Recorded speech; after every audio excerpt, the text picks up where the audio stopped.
My gratitude, Acharya.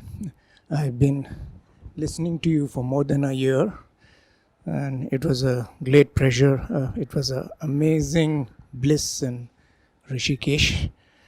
And I just bought a book in ISC the first day, and I finished reading it in 3 days because I thought if I find something interesting, I will ask you a question, but I was I was not able to do it. So in Vivek Chudamani, coming to that, you mentioned Purush as heart, as the one, as the truth, maybe infinite.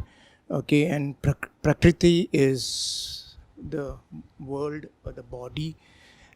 And you also mentioned in the notes that this is not Yin and Yang.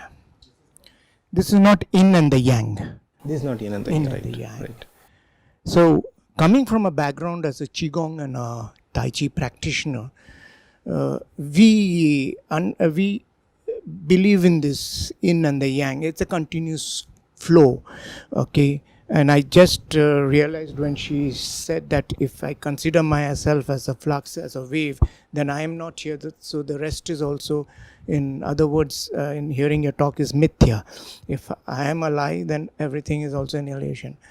So I'm not able to, just help me out. How Yin and Yang, if I consider Purush and the Prakriti as Yin and that, I should not consider that, or what is Yin and Yang? Actually, the difference in terminologies between Sankhya and Vedanta.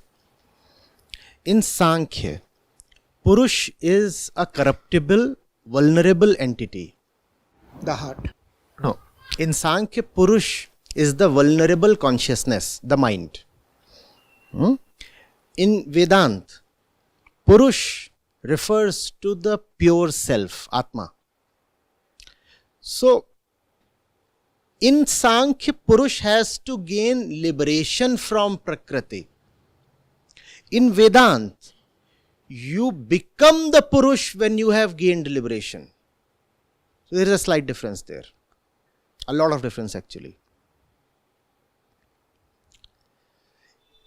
Purush is a technical term in Sankhya.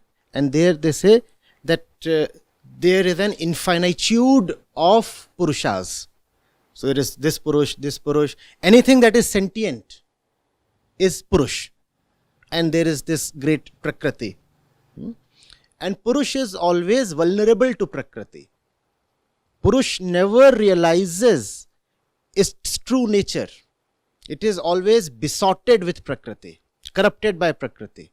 It feels so attracted or so identified with Prakriti that Purush is never a pure thing in itself. So, what does Purush have to do then? Seek redemption from Prakriti. That's the Sankhyan terminology. In Vedanta, Man, the corruptible entity, is called Purush when it has gained liberation. So, that's the difference. Man.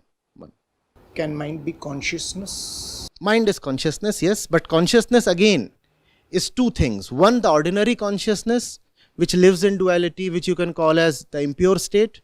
And then there is the pure consciousness that you call as Atma, also sometimes referred to as Purush. If I just follow up, Jesus said that I and my Father is one. Now this Father is the... Man is saying, when pure, me and my source are one. Atma is both the destination and the origin of Man. Father refers to Atma, Son refers to Man. So if I and my Father is one, that means whatever my Father is, then I am? That is just the same as Aham Brahmasmi. It can be uttered only by those who have first left behind their personal self. Aham Brahmasmi means Aham is Man, the Son, Brahm is Father, Atma. But who is qualified to utter Aham Brahmasmi? Not everybody. Just as only Jesus can say, I and my Father are one. Can we say that? We cannot, because we live in duality. If you say, the person here is your father, you cannot be one with that person, because by definition, that person is in the world. The world is a separate entity compared to your own self. And you take both as real. Right? But Jesus is saying, I am not bodily. So my Father too is not bodily. And that's what the metaphor of Mary being a virgin actually means. That Jesus is not a body. Had Jesus been a body, Mary could not have been a virgin. So Jesus is not a body.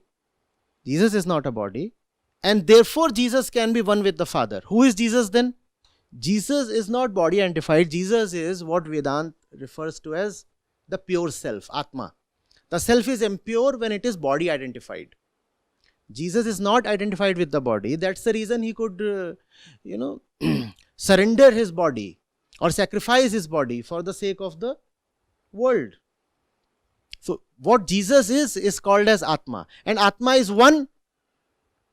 Atma is one. Her Atma and my Atma and your Atma, nothing like that exists. Atma is just one entity.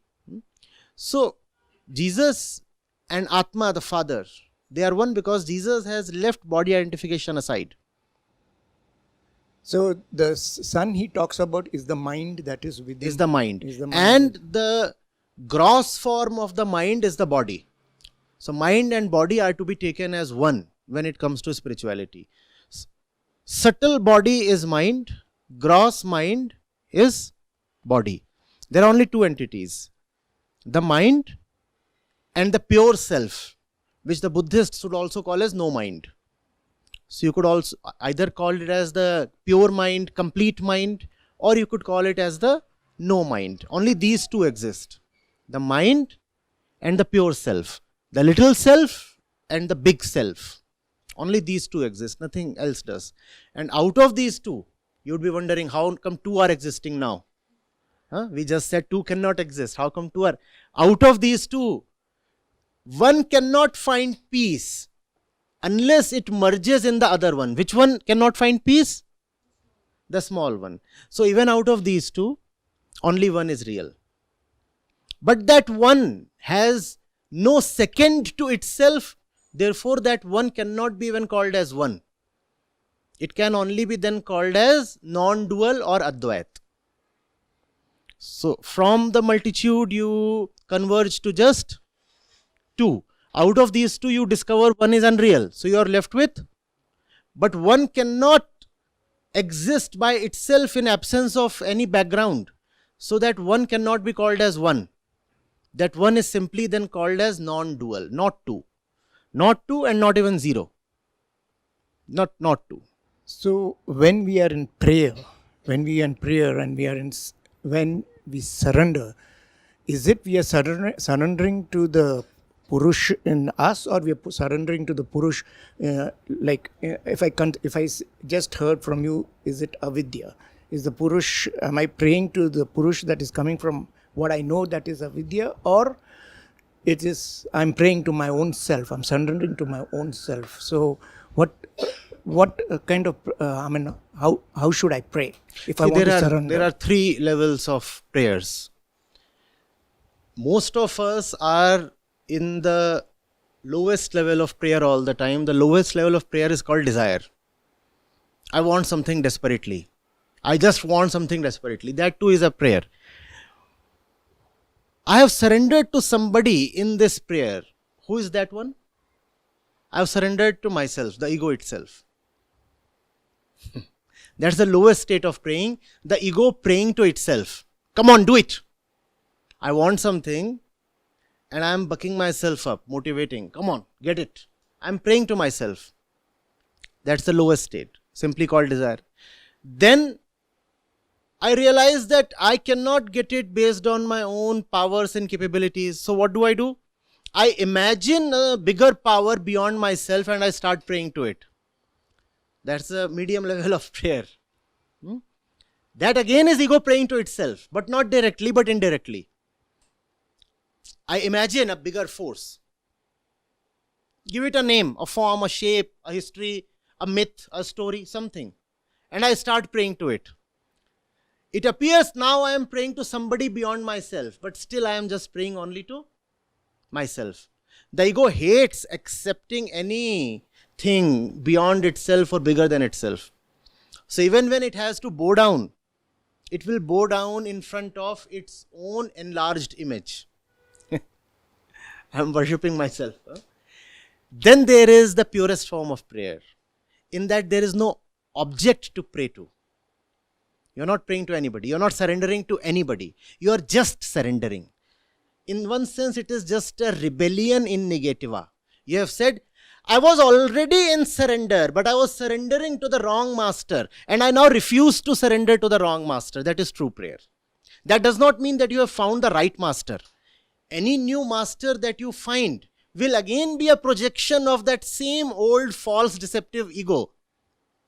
So you do not find a new master for yourself. You just refuse to bow down to the pre-existing master, and that is a prayer in rebellion. So true prayer is always a silence. There is nobody to bow down to, and there is nothing to be said. There is just a determination against the old ways and old temptations. The old temptations ask you to find some master in the gross or subtle world. In the gross world, how do we find master? Some influential person, we start praying. In some way we surrender. In the subtle world, how do we surrender? Somebody gave us an ideology and we surrender to that ideology. Or we surrender to our imaginations of the future. They are our own imaginations, but we surrender to them and we work for them, don't we? We say we are working for the blueprint that we have in mind. I want to be at place X. Today I am at place Y. I want to be at place X 5 years from today. So I have surrendered to my vision, to my imagination. I am working towards it. That too is nothing but surrender to the ego. A subtle surrender, right? There is nobody beyond yourself you are still talking of or surrendering to. You are still just looking at yourself. In true prayer, you realize the futility of all the previous surrenders. You realize that it's like the dog chasing its tail and hoping that it will gain deliverance. First of all, you cannot get the tail in your mouth. Secondly, even if you do manage to catch your tail, it gets you nowhere. Most of our prayers go unanswered precisely for this reason. We are praying to the mirror. How can the mirror answer your prayers? So that's why I now get that why Jesus said, be still, Be and still. know. Be still and know. Thank you. Be still and know. Thank you for your grace. That stillness is a synonym for silence. For silence. That stillness is also a synonym for Purusha, pure Purusha. Tell me why. Because Prakriti is always in motion. Still means achal, that which does not move. And Prakriti, the world, is always chalayman, in motion. So being still means being out of the current of time. Because time is always moving. Time is this world. This is always moving. So still is not just a small 5-letter word. It basically means you have opted out of the temptations of the river of time. The river of time has so many temptations, no? The past was great, the future will be better. I have opted out of it. And now I am still. Thank you for your grace. And again, because be still and know. And stillness and knowing are the same thing. In movement, there is only illusion. So it's not as if be still and know and there are 5 other ways to know. No. There is only one way to know, and that is the way of stillness. The way of stillness is the way of opting out. In India, we have, that's the reason why utilized renunciation. Renunciation is the same as opting out. That which is not useful to me, why should I stick to it? That's discretion, that's also renunciation.